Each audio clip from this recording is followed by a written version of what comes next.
Hola familia, buenos días, que Dios los bendiga, que las ventanas de los cielos sean abiertas y se derramen bendiciones sobre cada uno de nosotros.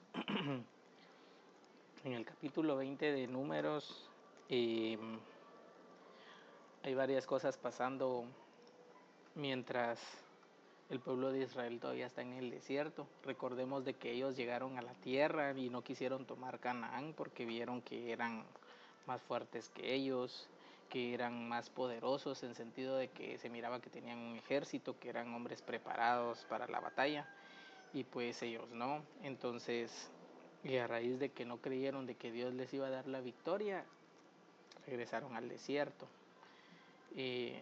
Los espías que llegaron ahí estuvieron 40 días viendo de que sí era una tierra próspera que ellos tenían que tomar, que Dios se las iba a dar, y no quisieron tomarla.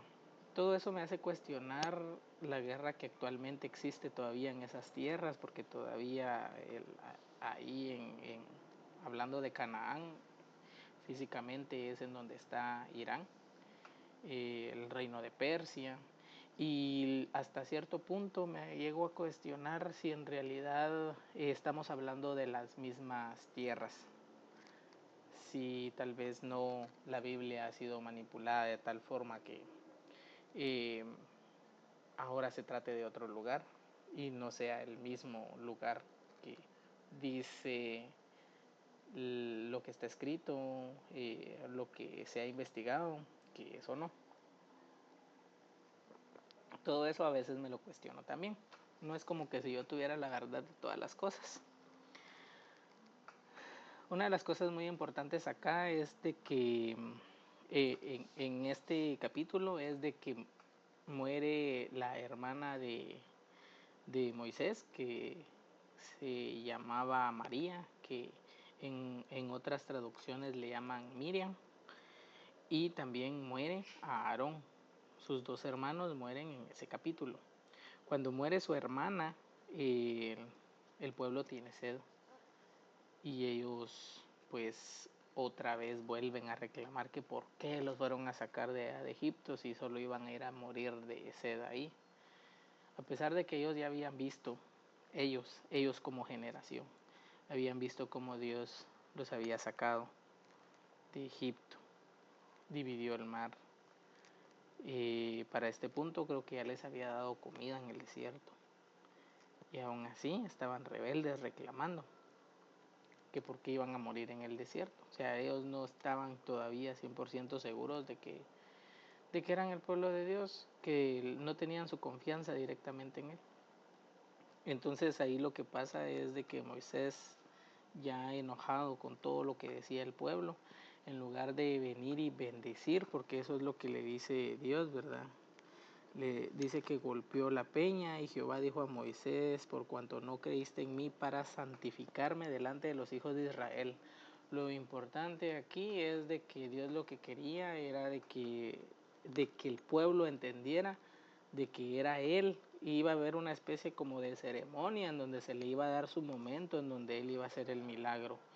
Y Moisés ya no hizo eso. Él, ya con la desesperación que tenía, solo golpeó la roca y pues el agua salió porque el milagro iba a ser. Y entonces esa fue la razón por la que Jehová le dijo de que no iban a pasar esa generación a la tierra prometida. Eso quiere decir que iban a pasar, que iban a morir todos en el desierto. Todos ellos, sus hijos no. La segunda muerte, que tiene que ver con Aarón, después de que él muere, él muere de una forma bien rara, porque Dios le dice a Moisés: mira, se va a morir tu hermano y lo que tienes que hacer es quitarle su ropa y vestir a tu sobrino. Prácticamente. Y Moisés así como que, órale, está bueno. Pero no hay alguna especie de reclamo, porque vemos que no se aferró, en este caso Moisés, a la vida, a decir no, o hacer un milagro para que su hermana Miriam reviviera o estuviera más tiempo con él. Él en este caso vemos que tomaba la vida como y la muerte como algo natural y pues es algo que va a pasar y hay cosas sobrenaturales que Dios hace, sí, pero sabemos de que de Él depende la vida y Él sabe por qué pasan las cosas. Y el tercer punto que aparece aquí es acerca de que hay una tierra que se llama Edom, en donde habitan los edomitas. Entonces, aquí dice que Moisés mandó a unos embajadores a que fueran a Edom y que fueran a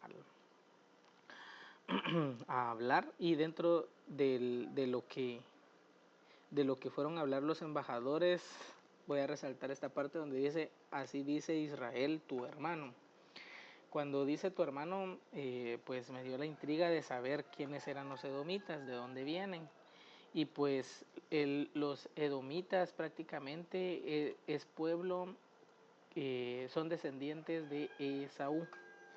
Esaú es el hermano gemelo de Jacob. Vamos a ver en dónde está en el mapa este Edom. Edomitas. El reino de Edom, Petra, Judá. Sí, pues. Sí, es ahora parte del territorio de Israel. Entonces ellos le dijeron de que no, y que si iban a pasar, porque lo único que querían era pasar, que ellos no se iban a desviar, no iban a acampar ahí, no iban a invadirlos, sino que simplemente querían pasar. Y ellos no los dejaron, dijeron que no, y que si ellos iban a pasar, que entonces todo el ejército se les iba a ir encima a ellos y que no los iban a dejar pasar.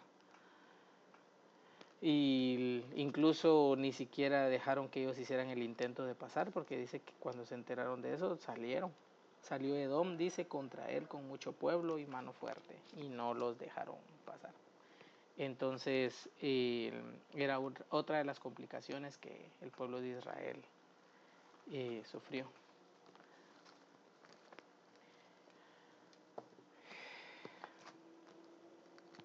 Eso es. Muchas veces nosotros nos aferramos a cosas de la vida, a la vida misma. Hacemos cosas que están fuera de nuestro alcance para poder aferrarnos a la vida, para poder aferrarnos a algo que tal vez no es para nosotros.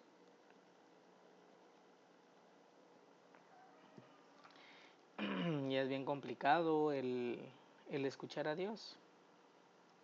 Es bien complicado el confiar en Él, en tener esa plenitud en Dios.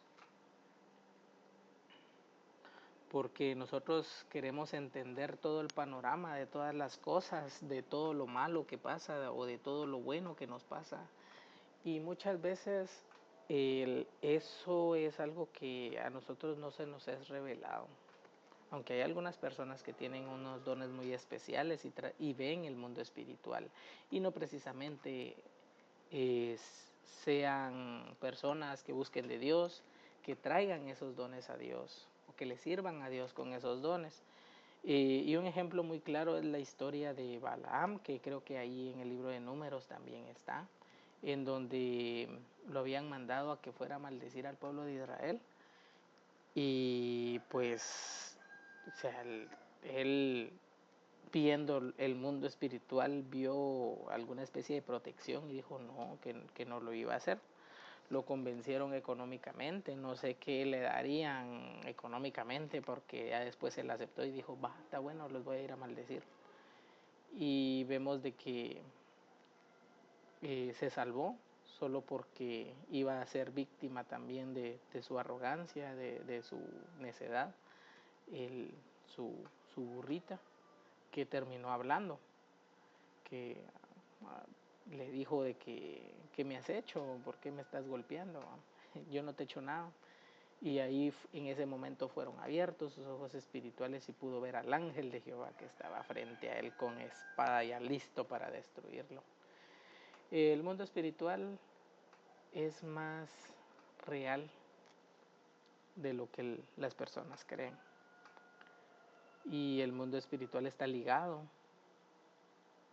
a este mundo material.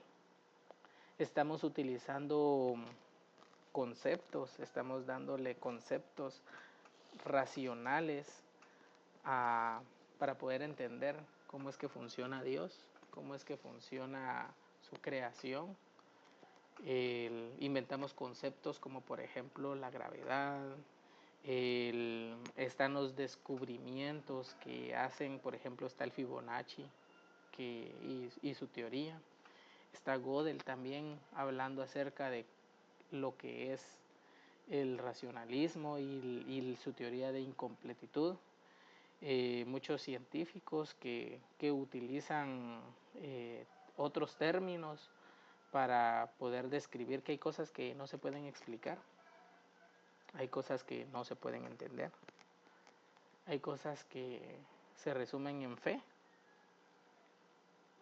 Vemos a médicos que tratan de entender la razón por la cual una persona de un día para otro recibe sanidad. Y estamos hablando de intervención a nivel atómica, a nivel de átomos, a nivel de moléculas. Si Dios tiene el control hasta ese nivel de muchas cosas, ¿cómo no confiar que Él tiene el control de todas las demás? Nosotros tratamos de hacer nuestra voluntad y muchas veces se nos da, Dios lo permite. Y el día de ayer, por ejemplo, yo miraba el video de un brujo que él hablaba acerca de que él le pedía sus cosas a otras entidades porque se las daban a él. Y él decía, yo puedo ir con Dios y pedírselos, pero Dios va a analizar el caso y puede que no me lo dé, o puede que sí. O sea, él desde su entendimiento comprendía de que era la voluntad de Dios. Cuando uno le pide a Dios las cosas, es su voluntad, no es nuestra propia voluntad.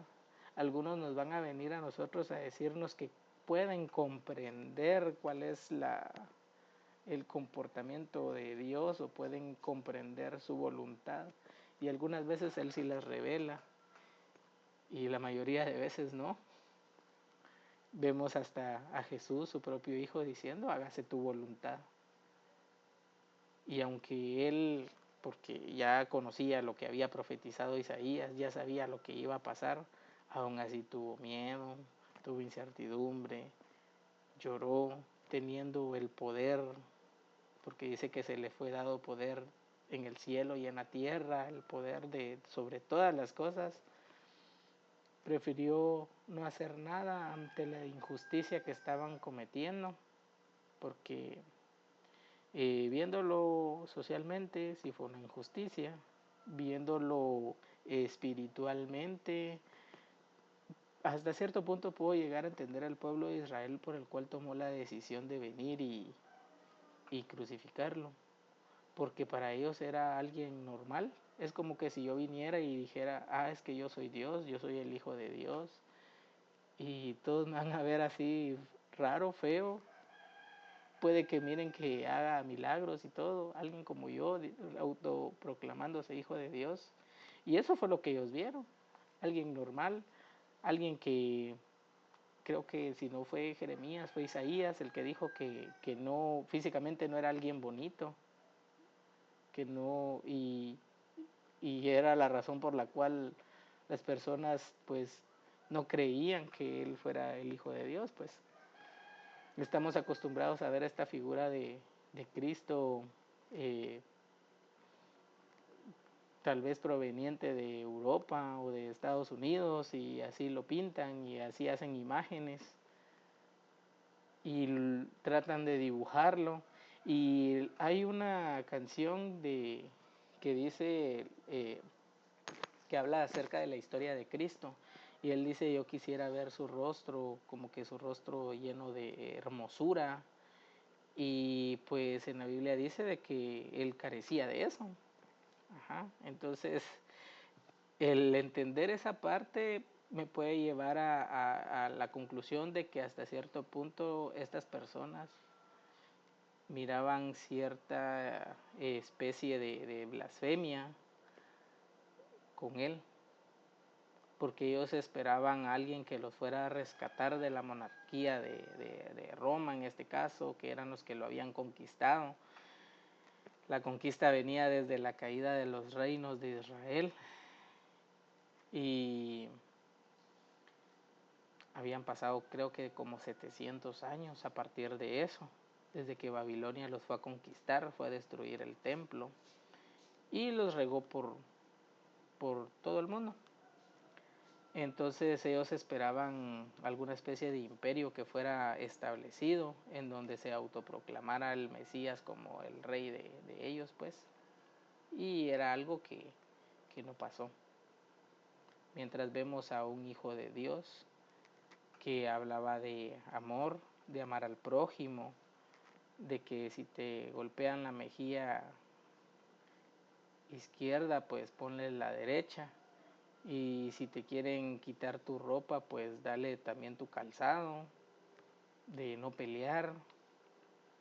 Y aún así llevando ese mensaje de amor y de paz, tuvo un montón de seguidores. Y fue el miedo que tuvieron, que tuvo el imperio, porque vieron que tenía muchos seguidores. Había gente que lo seguía, había gente que lo quería escuchar, porque ese mensaje era una bocanada de aire frío y de aire fresco para todas las personas, pues el escuchar de que venía el Hijo prometido, el Hijo de Dios,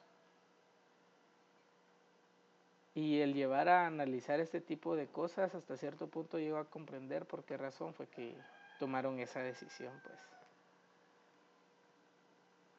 Y otra de las cosas que es muy importante fue la visita de Satanás ante Jesús en el desierto, ofreciéndole gobernar este mundo. Él siendo humano, él desligándose de todas las riquezas, le dijo que no, lo reprendió de su presencia y el diablo huyó. Entonces vemos de que Jesús fue tentado, él sintió, él lloró, fue humano como nosotros. Y pues a nosotros nos toca seguirlo. Él dijo, en el mundo tendréis aflicciones. Eso quiere decir que nuestros problemas van a seguir y van a venir problemas más grandes. Y si le seguimos buscando, puede que hasta la muerte nos llegue a buscar, que fue lo que pasó con sus discípulos. Tuvieron una muerte fea, tratando de proclamarlo a él como el Hijo de Dios. Y pues de eso se trata el Evangelio, pues. Dijo Jesús, el que pierda su vida a causa de mí la ganará.